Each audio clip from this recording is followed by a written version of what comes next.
قرآن و حدیث کی روشنی میں نمبر 1 اسلامی تاریخ۔ حضرت ابو سفیان بن حرب رضی اللہ تعالی عنہ۔ حضرت ابو سفیان کا نام صخر تھا۔ حضور صلی اللہ علیہ وسلم کی نبوت سے 50 سال پہلے پیدا ہوئے۔ آپ صلی اللہ علیہ وسلم سے وہ عمر میں 10 سال بڑے تھے۔ مسلمان ہونے سے قبل وہ حضور صلی اللہ علیہ وسلم اور اسلام کے بڑے دشمن تھے۔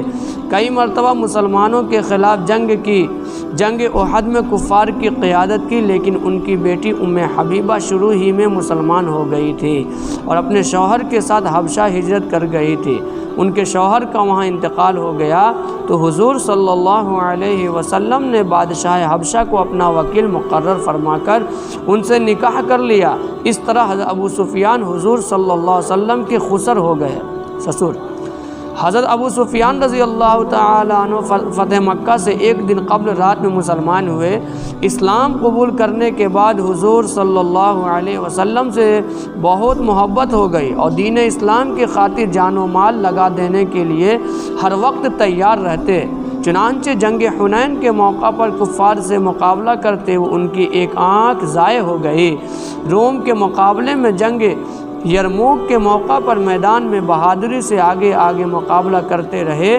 دوسری آنکھ بھی اس جنگ میں چلی گئی۔ حضرت عثمان رضی اللہ تعالی عنہ کے زمانِ خلافت میں 33 ہجری میں 93 سال کی عمر میں انتقال فرمایا۔ یہ حضرت ابو سفیان ہیں جو نبی صلی اللہ علیہ وسلم کے کیا ہیں؟ سسر بھی ہیں، ٹھیک ہے جی۔ بڑی قربانی دی ہے اسلام کے خاطر۔ ایک آنکھ شہید ہو گیا پھر بھی پیچھے نہیں ہٹے، پھر دوسری آنکھ بھی شہید ہو گئی۔ اس طریقے سے ان کا وہی حنین ایک جنگ ہے، اس کا نام ہے۔ نمبر 2 اللہ کی قدرت۔ تتلی اللہ کی نشانی ہے۔ تتلی اللہ کی نشانی ہے۔ اللہ تعالیٰ نے اس دنیا کو رنگ برنگی چیزوں سے سجایا ہے۔ ان میں سے ایک چھوٹی سی نازک مخلوق تتلی ہے۔ تتلی دن بھر باغیچوں اور پھلواری کے پھولوں کے آس پاس منڈلاتی رہتی ہے اور اس کے رس چوس کر اپنا پیٹ بھرتی ہے۔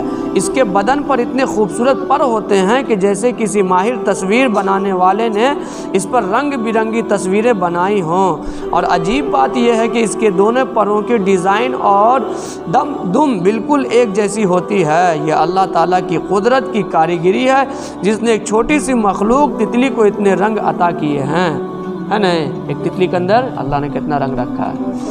نمبر 3 ایک فرض کے بارے میں چند باتوں پر ایمان لانا۔ رسول اللہ صلی اللہ علیہ وسلم نے فرمایا جب تک کوئی بندہ ان 4 باتوں پر ایمان نہ لائے وہ مومن نہیں ہو سکتا۔ اس بات کی گواہی دے کہ اللہ کے علاوہ کوئی عبادت کے لائق نہیں، اور نمبر 2 اس کی بھی گواہی دے کہ میں اللہ کا رسول ہوں، اس نے مجھے حق کے ساتھ بھیجا ہے۔ نمبر 3 مرنے اور پھر دوبارہ زندہ ہونے کا یقین رکھے۔ نمبر 4 تقدیر پر ایمان لائے، ہے نا؟ یہ بطور مثال بتایا کہ اور بھی جو کچھ نبی صلی اللہ علیہ وسلم لے کر کے آئے ہیں سب پہ ہمارا ایمان لانا ضروری ہے۔ نمبر 4 ایک سنت کے بارے میں مصافحہ سے پہلے سلام کرنا، ہے نا؟ پہلے سلام کرے، دعا دے دے، اس کے بعد پھر ہاتھ ملانا چاہیے، مصافحہ کرنا چاہیے۔ ایسا نہیں کہ پہلے ہاتھ ملا لے اس کے بعد السلام علیکم کر رہے ہیں۔ حضرت جندب رضی اللہ تعالی عنہ سے روایت ہے کہ آپ صلی اللہ علیہ وسلم کی عادت شریفہ تھی کہ جب بھی آپ صلی اللہ علیہ وسلم اپنے اصحاب سے ملتے تو سلام کے بغیر مصافحہ نہیں فرماتے تھے، ہے نا؟ پہلے سلام پھر مصافحہ۔ نمبر 5 ایک اہم عمل کی فضیلت، نماز تہجد پڑھنا۔ اللہ تعالی ہمیں پڑھنے کی توفیق نصیب فرمائے۔ بار بار کیا کہتے ہیں کہ اللہ سے ایک ہے سرکاری طور پہ مانگنا، ایک اللہ سے ہے پرائیویٹ مانگنا۔ سرکاری جو ہم 5 ٹائم نماز پڑھ رہے ہیں یہ سرکاری کی طرح ہے، رات میں آپ اٹھ کے اللہ سے مانگیں، یہ پرائیویٹ ہے، ٹھیک ہے؟ جب سب دروازہ بند ہو جاتا ہے تو صرف ایک دروازہ کھلا رہتا ہے، وہ کس کا دروازہ ہے؟ اب ظاہر سی بات جو آپ مانگیں گے آپ کے درمیان اللہ کے درمیان کوئی نہیں ہے، آپ کہیں گے اللہ سنتا جائے گا۔ رسول اللہ صلی اللہ علیہ وسلم نے فرمایا تہجد کی نماز کا اہتمام کیا کرو، اس لیے کہ تم سے پہلے کے نیک لوگوں کا عمل رہا ہے۔ رات کی نماز اللہ تعالیٰ سے قربت کا ذریعہ ہے، جتنا آپ رات میں اٹھ کر کے نماز پڑھ اللہ سے بالکل قریب ہوتے جائیں گے۔ گناہوں سے بچانے والی ہے، خطاؤں کا کفارہ ہے، اور جسم سے بیماری کو دور کرنے والی ہے۔ یہ نمبر 6، ایک گناہ کے بارے میں پیشاب کے چھینٹوں سے نہ بچنا۔ قبر میں جو عذاب ہوتا ہے 2 وجہ سے، ایک غیبت کی وجہ سے ہوتا ہے اور ایک پیشاب کے چھینٹا سے نہیں بچتے ہیں، اس کی وجہ سے قبر میں عذاب ہوتا ہے، ٹھیک ہے۔ یہ 2 چیز سے زیادہ قبر کا عذاب ہوتا ہے، 2 چیز سے بچ جائیں گے انشاءاللہ قبر کا عذاب بھی ٹل جائے گا۔ نبی صلی اللہ علیہ وسلم مطلب کسی قبر سے گزر رہے، قبر کے پاس سے دیکھا تو معجزے کے طور میں یہ ہوا کہ ان کو عذاب ہو رہا ہے، تو پوچھا کہ اس کا کوئی بھاری وجہ سے نہیں عذاب ہو رہا ہے، کہ کسی کا زمین یا پیسہ، یہ پیشاب سے چھینٹا نہیں بچتا، پیشاب کے چھینٹ سے نہیں بچتا تھا، اور دوسرا چغلخوری کیا کرتا تھا، اس کی وجہ سے وہ کیا ہو رہا ہے، قبر میں عذاب ہو رہا ہے، ٹھیک ہے۔ اس سے ہم کو بچنے کی ضرورت ہے۔ غیبت کیا ہے، پتہ نہیں چلتا ہم گناہ کر رہے ہیں، بے مزہ ہے بھائی۔ دوسرے کی جب آدمی برائی کرتا ہے تو اس کو کھانا پینا تھوڑی مل جاتا ہے، پتہ بھی نہیں چلتا، اس کا گناہ ہوتے رہتا ہے۔ اور ایک کیا ہے، پائجامہ شلوار گھٹی سے نیچے رکھنا ہے، اس کا ہی پتہ نہیں چلتا آدمی کو، حالانکہ وہ گناہ ہے اور بہت بڑا گناہ ہے۔ جی رسول اللہ صلی اللہ علیہ وسلم نے فرمایا پیشاب کی چھینٹوں سے بچو، کیونکہ عام طور پر پیشاب میں احتیاط نہ کرنے کی وجہ سے ہی قبر کا عذاب ہوتا ہے نا، ہم نے پہلے سب کچھ بتایا۔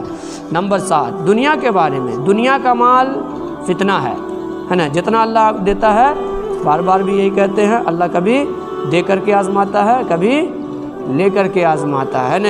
مال زیادہ ہے تو وہ عیاشی میں لگا ہوا، اللہ کے راستہ میں خرچ نہیں کر رہا ہے، یا کبھی نہیں دے کر کے دیکھتے ہی صبر کرتا ہے کہ نہیں کرتا، اس دونوں کو آزماتے ہیں۔ رسول اللہ صلی اللہ علیہ وسلم نے فرمایا ہر امت کے لیے ایک فتنہ ہوتا ہے، اور میری امت کا فتنہ مال ہے۔ سب مال کے پیچھے ہی بھاگ رہے ہیں، اکثر 95%، 5% جو ہے وہ دین کے خاطر ہے۔ نمبر 8، آخرت کے بارے میں، اہل جہنم کی غذا، اللہ تعالیٰ ہم تمام لوگوں کی حفاظت فرمائے۔ قرآن میں اللہ تعالیٰ فرماتا ہے ہم نے زقوم کا درخت ظالموں کے لیے ایک فتنہ اور آزمائش بنایا ہے۔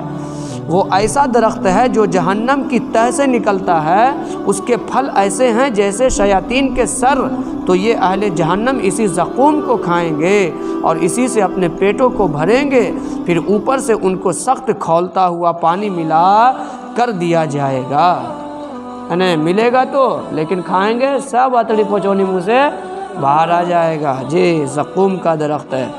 نمبر 9، طب نبوی سے علاج، حریرہ کے فوائد، یعنی پہلے حریرہ بنتا تھا ہم لوگ ادھر بھی، ہاں پتہ نہیں، وہ ہم لوگ لگتے جب چھوٹے تھے تو بنا کے ملتا تھا۔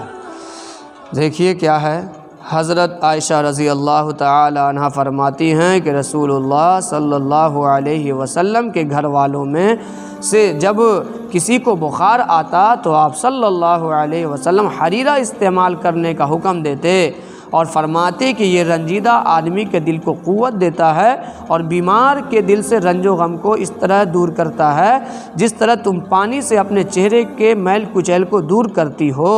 فائدہ، جو کے آٹے کو بھون کر اس میں گھی، میوے اور شکر ڈال کر پکایا جاتا ہے جس کو حریرہ کہتے ہیں۔ نمبر 10، قرآن کی نصیحت۔ قرآن میں اللہ تعالیٰ فرماتا ہے اے ایمان والو، تم آپس میں ایک دوسرے کے مال کو ناحق مت کھاؤ، مگر جو مال آپس کی رضامندی سے کی ہوئی خرید و فروخت سے حاصل ہو اس کو کھانے میں کوئی حرج نہیں ہے۔